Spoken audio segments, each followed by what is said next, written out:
Selamat pagi semuanya, selamat bertemu kembali di semester genap. Hari ini adalah pertemuan pertama kita di semester genap. Sebelum memulai pelajaran daring kita, ada baiknya kita berdoa dulu ya. Berdoa menurut agama dan kepercayaan kita masing-masing. Berdoa dimulai.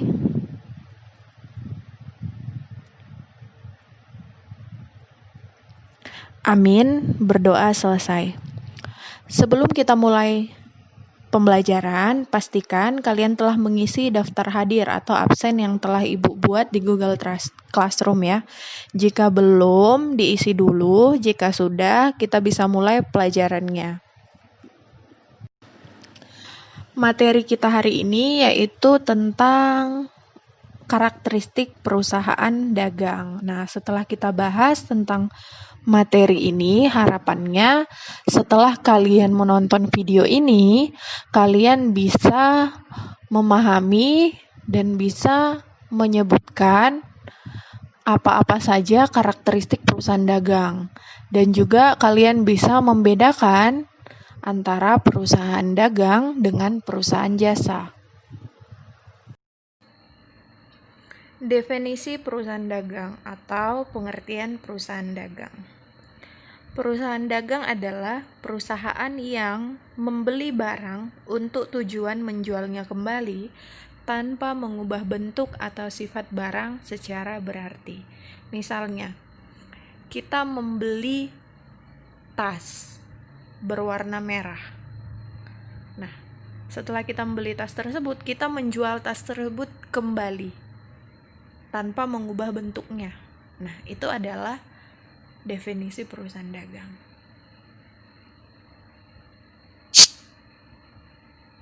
Karakteristik perusahaan dagang atau ciri-ciri perusahaan dagang.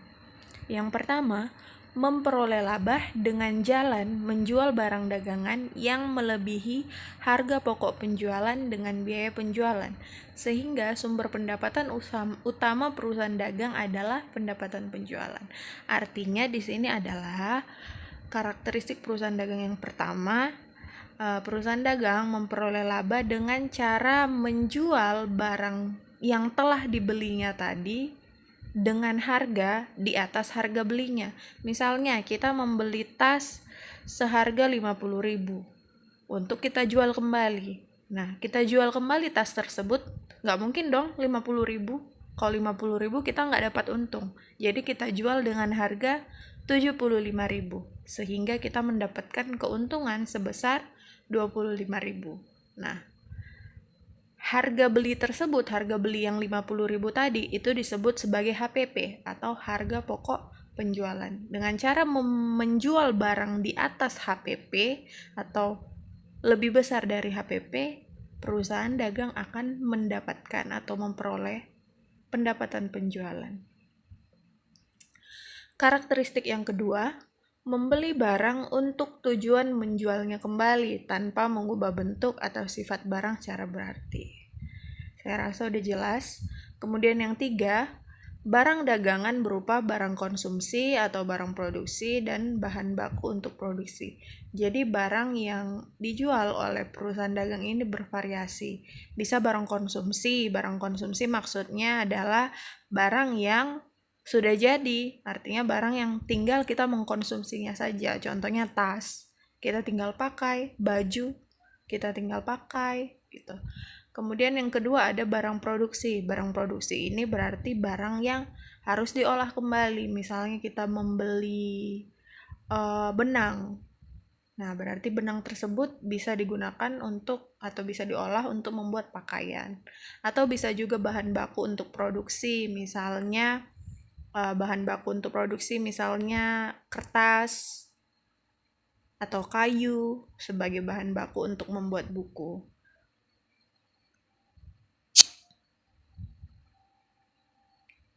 Karakteristik yang keempat yaitu kegiatan perusahaan ini terutama adalah pembelian dan penjualan barang berwujud fisik dengan spesifikasi berat, volume, atau ukuran fisik lainnya yang sudah jelas ya. Karena namanya perusahaan dagang, sudah pasti barang yang dijual itu berwujud, ada bentuknya. Beda dengan perusahaan jasa yang telah kita pelajari di semester lalu. Dia hanya memberikan atau menjual jasa atau pelayanan sehingga tidak ada wujud barangnya.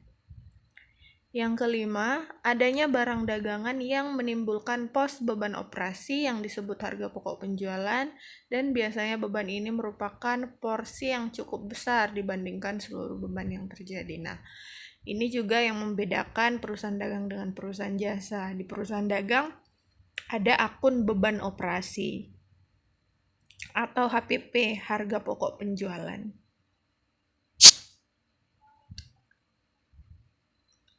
Kemudian yang keenam, siklus operasi perusahaan dagang.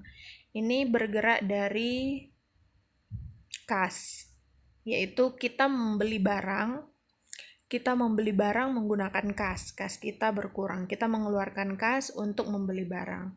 Setelah kita beli, barangnya kita terima. Nah, setelah kita menerima barang, tentunya barang yang kita terima ini akan dijadikan sebagai persediaan kita atau persediaan barang dagang. Kemudian, persediaan barang dagang ini kita jual kepada pihak lain atau kepada perusahaan lain. Kita jual, tentunya barangnya kita kirim karena mereka sudah membeli barang yang kita jual tadi. Nah, kalau mereka membeli barang tersebut secara utang, maka timbullah piutang usaha. Kalau mereka membeli barangnya secara kredit kan tentu timbul piutang usaha, karena kita tidak mendapatkan kas secara langsung, karena mereka membeli barangnya secara kredit. Nah, karena timbul piutang usaha, kita harus mengirimkan tagihan.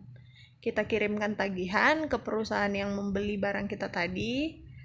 Di tagihan tersebut akan tercatat berapa biaya yang harus dia bayarkan. Kemudian setelah dibayar, tagihan ini dikirim, mereka membayar, kita akan mendapatkan kas.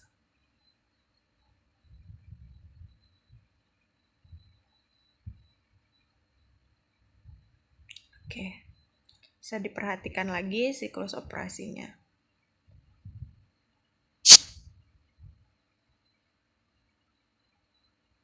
Perbedaan perusahaan dagang dan perusahaan jasa.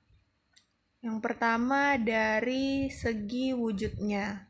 Perusahaan dagang barangnya berwujud atau kelihatan, udah jelas. Kemudian perusahaan jasa berwujud tapi tidak kelihatan, contohnya pelayanan tadi.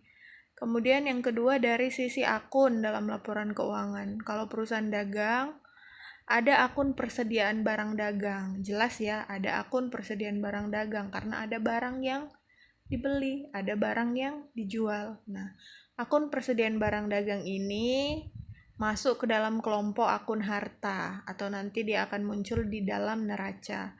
Kemudian akun beban, muncul beban pokok penjualan, nanti yang akan tampak pada laporan laba rugi. Kemudian dalam perusahaan jasa tidak terdapat akun persediaan barang dagang, jelas karena tidak ada barangnya. Tidak terdapat akun beban pokok penjualan. Dari siklus operasinya, perusahaan dagang sudah dijelaskan tadi ya.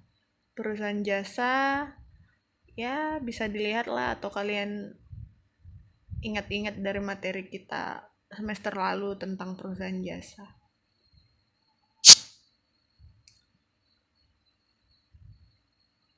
Masih di perbedaan perusahaan jasa dan dagang, kegiatan utamanya perusahaan dagang yaitu membeli dan menjual kembali barang dagangan. Sementara perusahaan jasa, dia memberikan jasa kepada pengguna jasa. Dari sisi persediaannya, perusahaan dagang dia memiliki persediaan barang. Sementara perusahaan jasa tidak memiliki persediaan barang.